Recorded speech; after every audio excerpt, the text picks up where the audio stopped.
Welcome back to Conflicts of Interest. This is episode 313. I'm the host, Kyle Anzalone. Today joined by co-host Connor Freeman. Connor, how you doing today? Doing great, Kyle. How are you? Doing very well. Excited to have you on the show today because I know you guys have a fantastic Iran update for us. But first, just want to do some plugs for the show. You find the show at the Libertarian Institute, where Connor is a writer and I am the news editor. So if you check out the news section of that site, you can often find stuff written by myself or Connor. Also, the featured articles section is where you find Connor's work, and then the show is listed alongside the Scott Horton show on the right-hand margin of the page. You can support the show by donating at Patreon or Subscribestar. We also take crypto, all that information in the show notes page. We repost the show at antiwar.com on the blog, and you can also find it on YouTube, Rumble, and Odyssey if you like the video version. Connor, the sponsor of the show is Paloma Verde. If our listeners use the promo code PEACE, P-E-A-C-E, they will save 20% off their order of high-quality CBD products, and it helps us fund the show because Paloma Verde gives us a kickback after every sale. Connor, what are your favorite products at Paloma Verde? Right now, I'm using the new full spectrum oil tincture, which is pretty great. It's got a little bit of THC in there too. So people will enjoy that one. Check out I think they're called the nano soft gels. I take the soft gels, after meals. They kick in after 30 minutes. Full spectrum will take care of whatever issue you got going on, any kind of inflammation or whatever stress. You just need to relax, help you sleep. And then the gummies are delicious. Take those on the go with you. Hit you instantly. They're delicious. I eat them a little too fast, so make sure you maybe get two orders. And then the doggy treats are the ones that I love and everyone loves. My dog has endorsed them personally, so everybody check them out. Paloma Verde, CBD.com, promo code PEACE. Connor, let's get into it. And I want to start off today talking about the article that myself and Will Porter wrote for the Libertarian Institute yesterday, August 17th, titled North Korea Conducts Missile Test Amid Increased U.S. Militarism in the Pacific. North Korea has fired 2 cruise missiles off its western coast, according to officials in Seoul, who reported the latest weapons test as the United States ramps up military activity in the Pacific and prepares for a new round of war games. Though the Democratic People's Republic of Korea has conducted a record number of missile tests in 2022, the pace of tests has cooled in recent months, with Wednesdays marking the first in several weeks. In that time, Washington has carried out several military drills in the region and is getting ready for another. While a flurry of activity has largely been directed at China amid soaring tensions over Taiwan, Pyongyang has frequently denounced the American presence in the Pacific as threatening and provocative. Earlier this week, the White House conducted a test of the Minuteman III ICBM, the only land-based nuclear missile remaining in the U.S. arsenal, while the Department of Defense is currently engaged in war games with South Korea and Japan and Hawaii. Moreover, another major round of joint drills in South Korea is set to kick off next Monday and run till September 1st, dubbed Urichi Freedom Shield. The latter exercise has been scaled down to computer simulations in recent years following repeated complaints from North Korea, which sees the yearly drills as practices for an invasion, but it will again be held in the field. Officials have somewhat tight-lipped about the upcoming exercises and have declined to say how many troops will take part, but 2017's iteration saw around 50,000 Korean soldiers join 17,500 Americans on land, air, and sea, just shy of the 30,000 U.S. troops that are stationed in Korea on a permanent basis.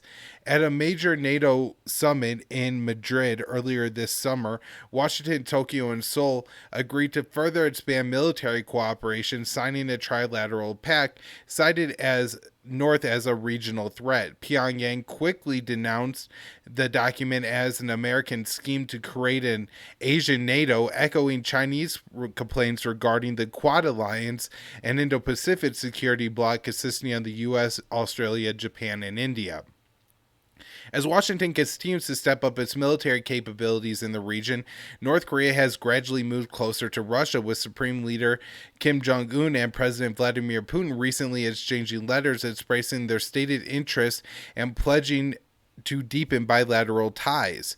Both countries are subject to heavy U.S. sanctions, but have managed to find some partners overseas despite efforts to isolate and cripple their economies.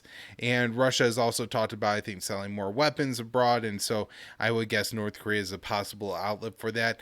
Connor, I think the big thing I want to just make clear here is that everything in the Pacific right now is focused on China and Taiwan, and that does make sense, but we cannot forget that, when we are positioning military assets in Guam and China and South Korea, while that is very close to China, and, the U.S. may see strategic military capabilities there, North Korea is going to view those as a threat too, because they understand that in U.S. war documents, they are seen as an enemy, often labeled by the U.S. as a rogue state that must be reined in. Well, and go over a few stories on Afghanistan, Connor. We are 1 year past the Taliban takeover of that country, not quite to the 1 year mark of the U.S. completely leaving, but this has brought Afghanistan back into the news, and one of the things being discussed is, again, what to do with the around $7 billion in frozen Afghan funds held by the U.S. Federal Reserve. It was recently announced by the White House that that money would not be going to Afghanistan in aid or back to the central bank. They cited the reason being Ayman al-Zawahiri, the leader of al-Qaeda, being in Kabul when he was assassinated by the U.S. Now, Dave DeCamp writes this for antiwar.com. A group of family members of 9/11 victims have sent a letter to President Biden urging him to return the $7 billion in frozen Afghan reserves held by the U.S. Federal Reserve to the Afghan people. The letter reads, any use of the $7 billion to pay off 9/11 families members' judgment is legally suspect and morally wrong. We call on you to modify your executive order and affirm that the Afghan central bank funds belong to the Afghan people and the Afghan people alone. There was a major bombing in Kabul mosque yesterday. Early reports said about 20 people have been killed, though that number could be higher or just a little bit lower. It's likely that ISIS-K is responsible for that attack. The Pentagon Inspector General said Tuesday that the now defunct U.S.-backed Afghan government had over $7 billion in U.S. military equipment at the time of the collapse last year, and most of it was seized by the Taliban. The report said the things left behind included military aircraft, ground vehicles, weapons, and other military equipment. The majority of the equipment was tactical ground vehicles such as MRAPs and Humvees, worth an estimated $4.12 billion. The Inspector General said that the U.S. military destroyed nearly all major equipment used by U.S. troops in Afghanistan through the drawdown period in 2021. Monday marked 1 year since the Taliban entered Kabul and the U.S.-backed Afghan government officially collapsed. On Wednesday, the Taliban reportedly tested 2 U.S.-made aircraft in flights over Kabul in a sign that they have means to repair the equipment. The Taliban has said that they would integrate pilots, mechanics, and other specialists from the former U.S.-backed Afghan army. And so this is something that I thought would possibly happen, Connor, is that some of the members of the Afghan army were either members of the Taliban or were willing to defect to the Taliban once they took over, and so now they're able to maintain some of this equipment. I didn't see anything in the report specifically saying any consequences of the biometric machines that were left by the Afghan government and the U.S. Army. These, I think, would probably be critical for the Taliban if they were seeking to assassinate people, because it provides all the information about people, and I believe that the machines alone hold and store that information. All right, now on to China, where tensions are heating up again because there's another congressional delegation that headed to to Taiwan, and this provoked a response from China. But the first story I have from Dave DeCamp at antiwar.com, a top U.S. military commander said on Tuesday that the U.S. must contest China's missile launch over Taiwan that were carried out in response to House Speaker Nancy Pelosi visiting the island. He said, It's very important that this type of thing, I know that the gorilla in the room is launching missiles over Taiwan, Vice Admiral Carl Thomas told reporters in Singapore. Chinese ambassador to the U.S. urged the U.S. to show restraint. We have noted what the U.S. military has said about the U.S. exercises and navigations in the Taiwan Strait by call on the U.S. to refrain and exercise restraint and do not anything to escalate tensions. So I think this is, really major, Connor. If the U.S. feels it has to respond to that missile test that China carried out over the island of Taiwan, I'm not sure what they're thinking of doing, but I imagine it'll probably either be an escalation over what the U.S. has done recently, or at the very least, a Taiwan Strait transit or a major FONOPS, freedom of navigation operations carried out in the South China Sea. But this is going to be an escalation cycle that we see if the U.S. follows what this admiral wants, and I'm imagining he is stating the official position of the Pentagon when he is making these statements. Now, another interesting thing about this, Connor, is that the Pentagon didn't initially want Pelosi to go to Taiwan, and so it seems that they have been fully suckered into the trap that was laid out here and have adopted their policies to be even more hawkish. Next story, Chinese ambassador to the U.S.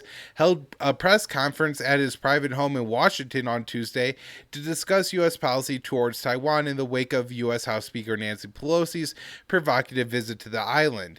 He said, "We have noted that the U.S. military has what the U.S. military has said about the U.S. military." Oh, this is actually the same quote here. But he adds that if there are any more moves to violate China's territorial integrity, China will respond. So making a very clear and important distinction there. And then possibly another escalation, although I don't think it's going to be quite as serious as when U.S. lawmakers go to Taiwan, is that there is a Canadian delegation of lawmakers planning to go to Taiwan in October. And Connor, the date here I think is maybe important because we're talking about stretching this out for months now. We're going to continue to cycle up tensions with Russia or with China over Taiwan. Now I do want to move on to Russian news and talk about a few stories before I hand it over to Connor here. First up, Russia demands UK cancel planned flight of a spy plane over Russian territory. Russia said that Britain had sent a notice about a planned flight of an RC-135 reconnaissance plane along the route that partially passes over Russian territory. We regard this action as a deliberate provocation, the Russian Defense Ministry said, adding the Russian Air Force has been given the task to prevent the violation of the Russian border.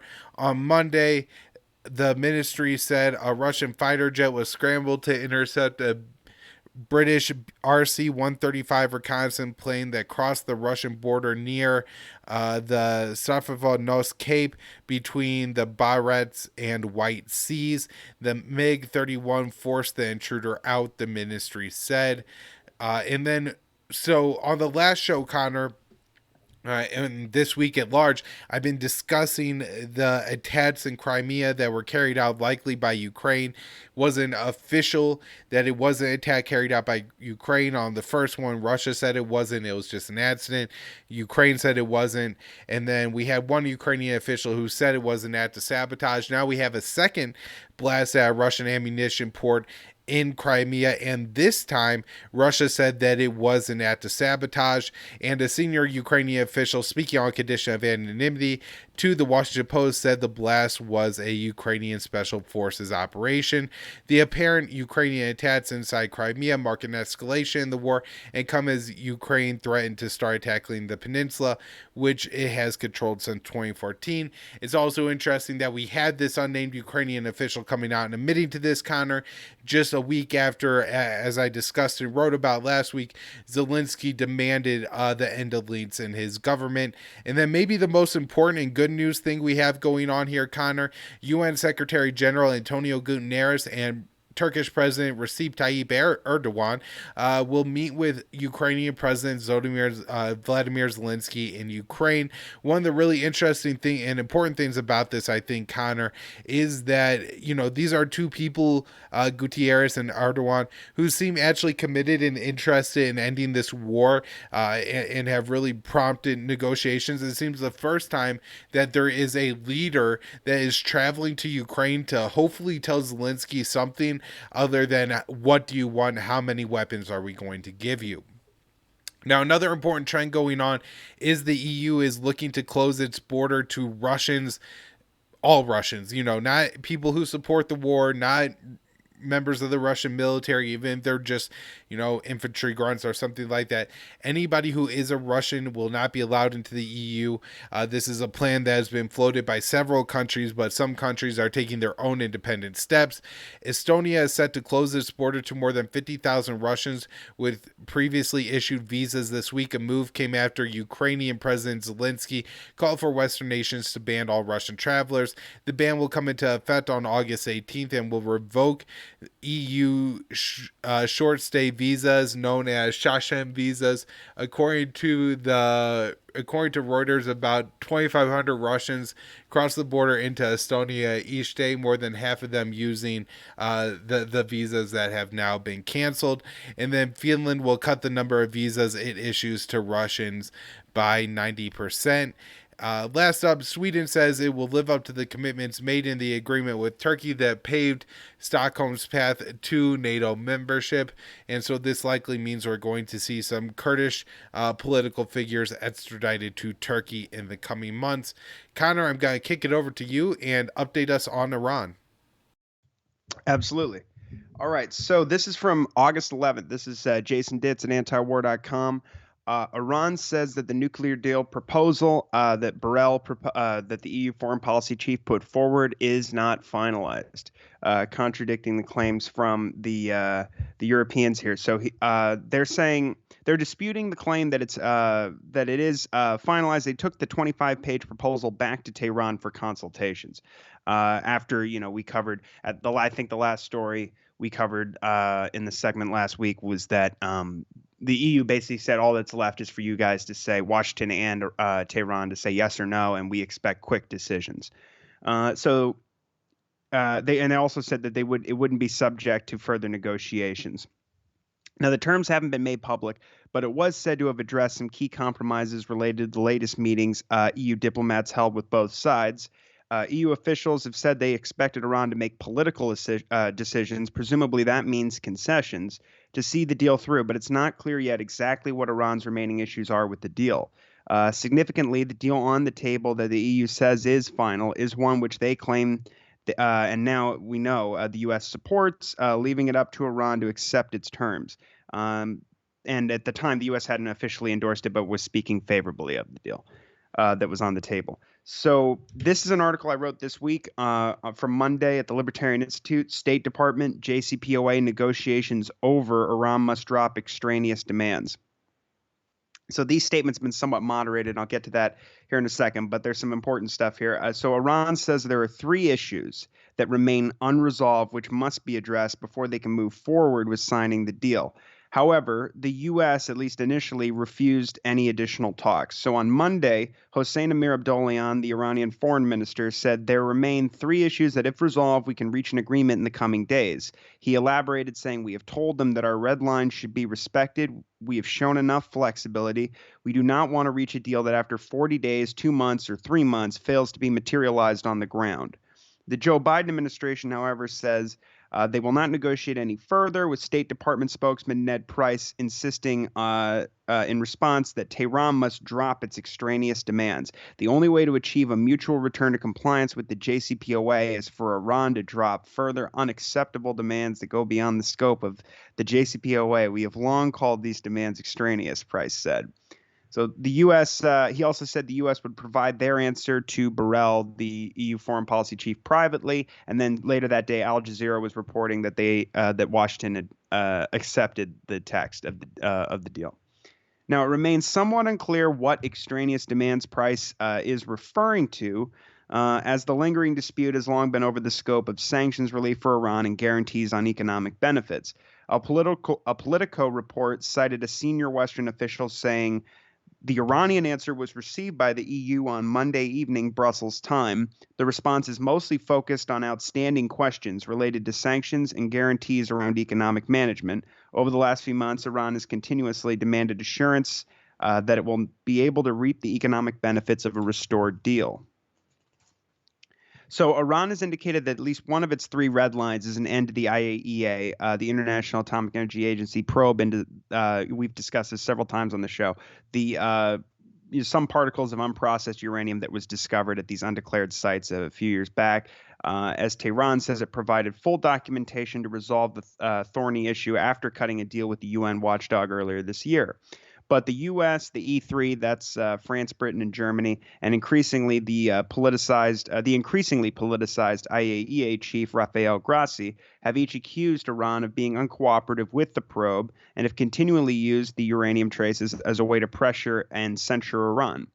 Yet unconfirmed reports first appearing in the Wall Street Journal from last week said that European diplomats put forward an offer to possibly discontinue the investigation if Iran agrees to, quote, to address and clarify, quote, the IAEA's concerns before the pact takes effect. Iran sees ending the probe as a prerequisite for re-implementing the nuclear deal. Now, as Al Jazeera reported on the 15th, Foreign Ministry spokesman of Iran, Nasser Kanani, I hope I'm pronouncing that correctly, told reporters on Monday that considerable progress had been made during several days of talks mediated by the European Union and Vienna. So this is the latest round of indirect talks. Quote, but this progress didn't fully account for the legal demands of the Islamic Republic of Iran, and we had other expectations from the other sides that we believe needed to be provided, he said. Kanani said an agreement could be achieved in the near future, provided the other side, specifically the U.S., consider Iran's red lines and guarantee it will enjoy the benefits it was promised under the JCPOA. Quote, we are after a good, sustainable, and strong agreement, but if the other side speaks of a plan B, we also have a plan B, Hossein Amir Abdollahian said, adding that Iran is awaiting U.S. flexibility on the issue of guarantees. The main sticking point at the moment appears to be a safeguards inquiry into Iran's nuclear program by the IAEA, which Tehran wants closed for good before the deal is restored. And then they make references to the reports, the unconfirmed reports I mentioned earlier, saying the nuclear watchdog has demanded more cooperation on traces of man-made nuclear particles found at several Iranian sites years ago, saying that is the only way the inquiry could be terminated. The European text apparently contains clauses that say the inquiry could be closed through the IAEA Board of Governors, populated by JCPOA signatories, provided Iran fully cooperates with the watchdog. So it's not like apparently, at least according to these reports, it's not something separate from the deal. It's apparently in the text itself. Russia has said the draft text is a result of participation by all sides, saying the EU doesn't have the authority to unilaterally declare the talks a success or a failure. Now, the assistant foreign minister for regional affairs from Qatar was in Tehran this weekend on Saturday discussing the nuclear deal as well as some other things. Notably, the following day, the Qatari foreign ministry said that official who had visited Tehran, and I'll do my best here, is named Mohammed bin Abdulaziz bin Saleh al-Khulafi, held a phone call with Rafael Grossi, the IAEA chief. And Grossi has still not been invited to Tehran to discuss the issue. I mean, probably for some good reason. He's been very hostile with Iran, constantly fear-mongering about their program and exaggerating, the lack of access or whatever. I mean, as we've talked about, these cameras that were shut down in response to the Board of Governors censure at the latest Board of Governors meeting of the IAEA, which was mostly the Americans and the Europeans, rejecting Iran's documentation after Grossi said that it wasn't enough on those undeclared sites and those unprocessed uranium particles. They disconnected something like 27 cameras. And then Grossi said, now we have no idea what's going on. But if you look into it, they were not receiving the footage from those cameras anyway, because the monitoring agreement, which was voluntary under the JCPOA, had expired a while ago. And the Iranians have said, we're not going to restore anything like that, a new monitoring agreement, that is, until they return to the deal. So instead of, basically carrying water for the Americans here and saying that, that basically hyping up the threat of Iran's civilian energy program here. He should be insisting that they return to the deal and really kind of doing his best to press the U.S. to do that. But anyway, so he still has not been invited to Tehran to discuss the issue. Neither Tehran nor Doha confirmed potential discussions about the inquiry. Previous problems arose when Biden refused to remove Iran's elite military unit, the Revolutionary Guard Corps, the IRGC, from the State Department's foreign terrorist organization blacklist. The sweeping sanction was imposed during the Trump administration in 2019 as part of the neocon sanctions wall meant to preclude Biden from restoring American compliance with the deal or really any other future administration. Earlier this month, European diplomats told Bloomberg that Iran dropped its delisting demand. It means seemingly confirming earlier reports that it had abandoned that condition. So I think, as we mentioned last week, there's a discrepancy between Iranian media and Western media on this issue. And so sometimes when you read Western media reports, they can give you kind of a blurred image of what's going on here. From what I can gather, it does seem to me that when they quote that Iran has refused to give up that demand, it comes from IRNA, which is a state-run news agency, and I think that's largely PR. We've seen reports going back to June now about them dropping this demand, and now it's been subsequently confirmed by Western diplomats who are familiar with the latest round of indirect discussions. So, yeah, I think we can pretty much assume that they have, in fact, dropped that demand. It does not, I mean, there's no indication from their public statements yet that any of those three issues they mentioned previously have anything to do with this. Okay. Now, this is from Dave DeCamp from August 16th. U.S. and EU say they're reviewing Iran's response to a nuclear deal proposal. So on Tuesday, the U.S. and the EU said that they were reviewing Iran's response to the final proposal on the table. Iran has called for the U.S. to show some flexibility. Washington says it's ready to sign the deal quickly as it stands. Ned Price said, "We're in the process of studying Iran's response." Now, Reuters reported that the State Department said it's sharing its views on Iran's response with the European Union after receiving Tehran's comments from the bloc. While the EU spokesperson EU spokesperson told the Associated Press, "We are studying it and are consulting with the other JCPOA participants and the U.S. on the way ahead." Now, Price said he says the major issues are, quote, largely settled, and that, quote, the text that the EU has put on the table that is substantially based on the March deal that has been on the table for several months now. So he's saying, it hasn't really changed. Now, in contrast, which is probably why Iran is saying that there's some things that need to be resolved here. So in contrast to Price's comments a day earlier, on Tuesday, he sounded more positive. An EU official told Bloomberg that Iran's response was constructive. So Iranian media says that Tehran's response addressed the previously mentioned three unresolved issues. IRNA news agency says the U.S. expressed verbal flexibility on at least two of these issues, which Tehran wants in writing, and IRNA said the third issue is related to guaranteeing the continuation of the JCPOA. Now, Biden's administration, and by the way, I'll just add, I've seen I think it was Bloomberg. It might have been that same report I was referring to a moment ago, where it does. I've also seen like some Western diplomats say that Iran is not even really pressing that either. But from Amir Abdollahian's comments earlier, maybe that's not correct, at least not ostensibly anyway. Although I wouldn't be surprised if they figured a guarantee from Biden's administration that they wouldn't leave the deal when they already said that they would do that, even if Iran was in full compliance last year. I wouldn't be surprised if they just realize that it's not going to matter anyway if they say yes or no to that request.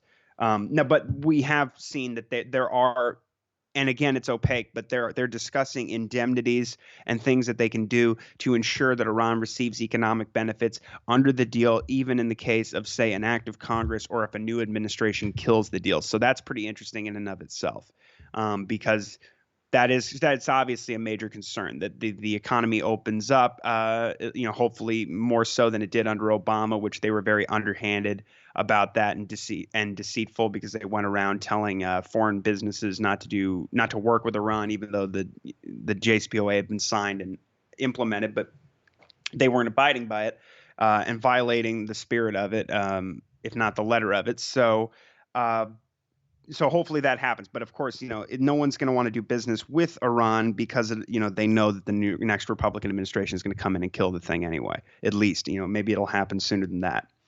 But so let's see. So Biden administration officials cited by Bloomberg said there are no plans to remove the designation of the IRGC as a foreign terrorist organization.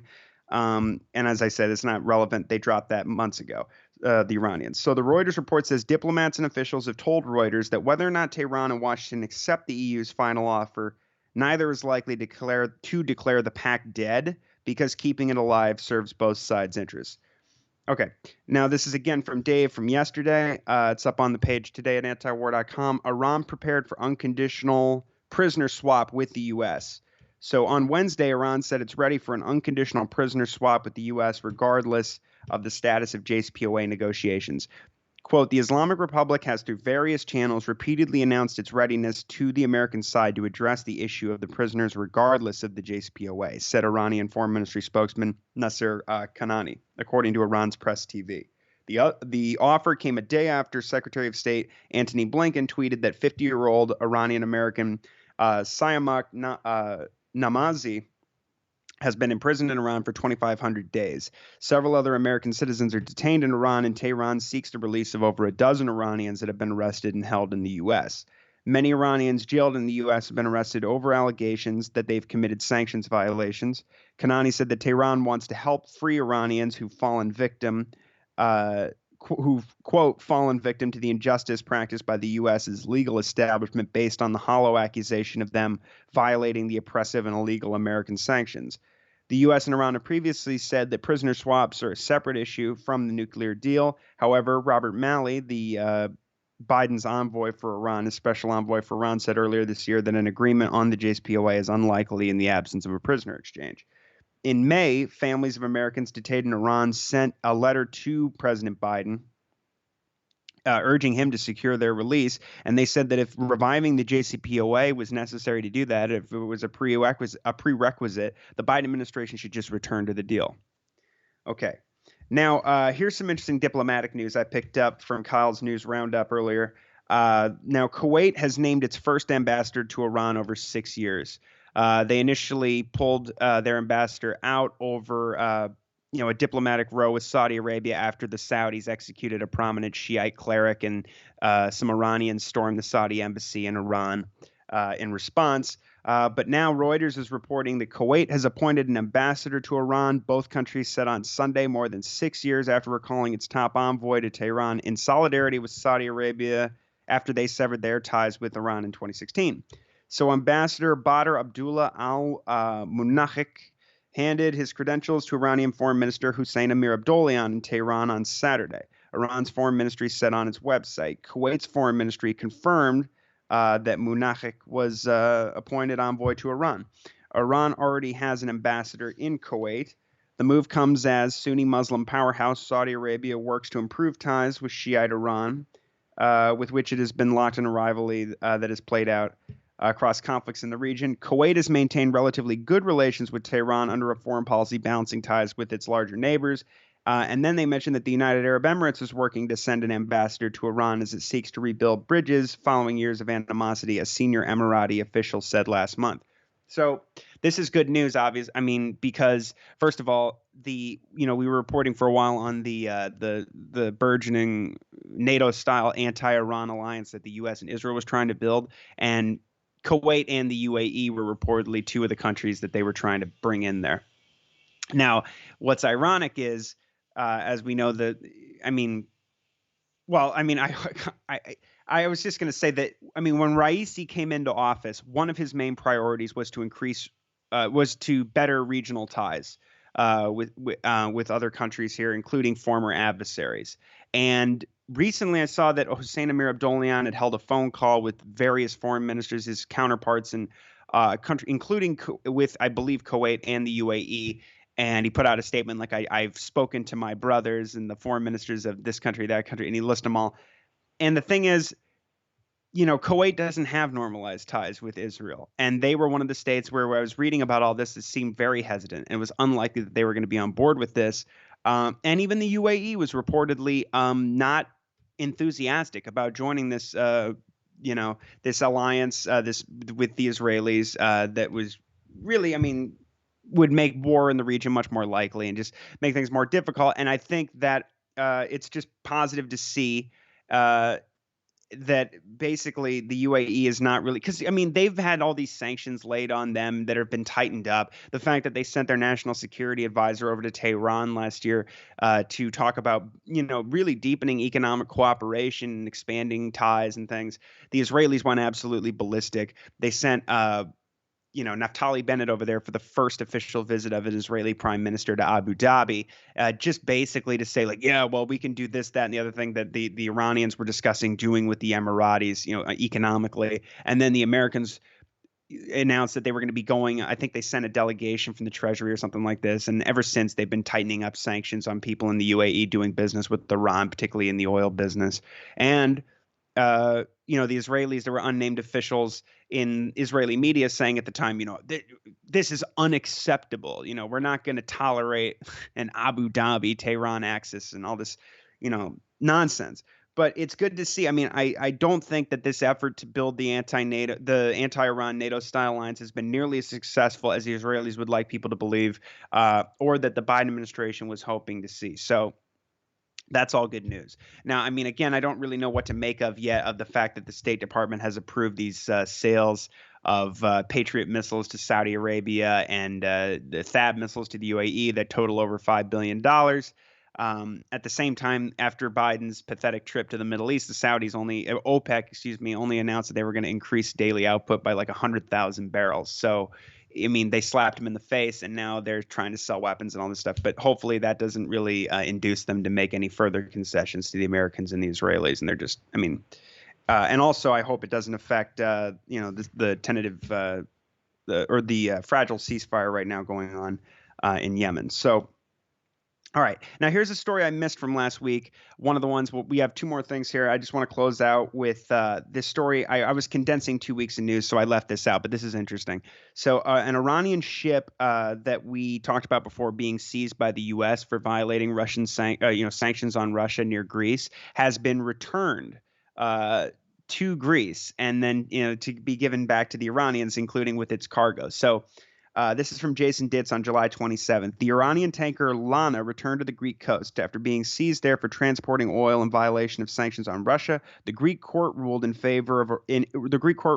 Iran's favor on the question of oil seizure and ordered the oil returned. The capture of the ship and oil was done with Athens' approval. Built around EU sanctions on Russia, Iran condemned this as an act of piracy and went after Greece for it. The Greek courts agreed that the seizure was illegal, which Washington challenged. But then the Greek Supreme Court agreed with the lower court's ruling, and the oil was returned to the very ship it was taken from. So Iran says they will continue to assert their legal rights in the face of sanctions. The U.S. has defended the moves against the ship as sanctions enforcement.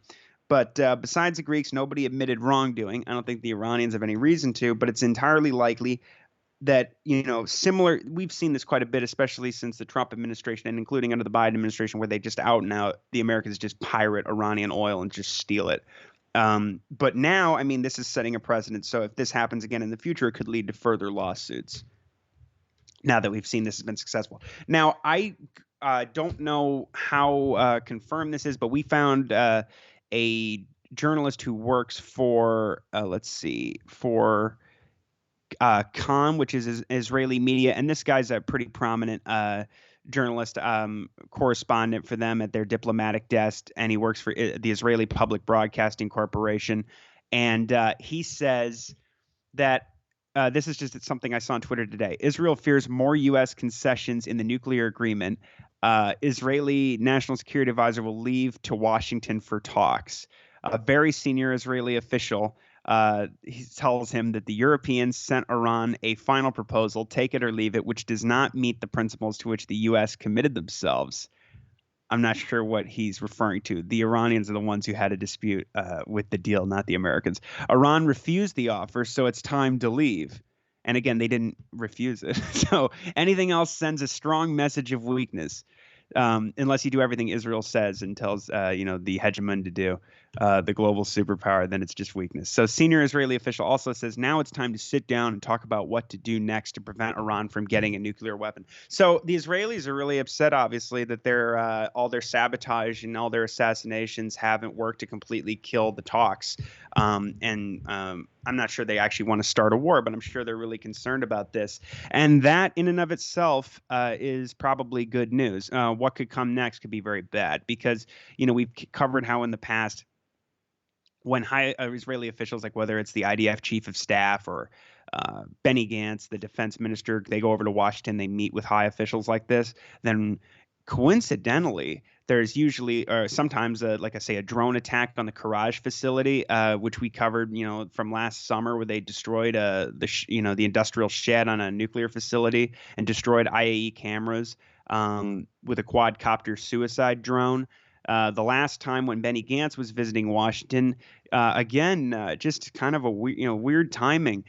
Two people on motorcycles murdered an IRGC colonel named Hassan Syed Kodeh in his driveway, shot him to death in his car. So, we could see something like that again.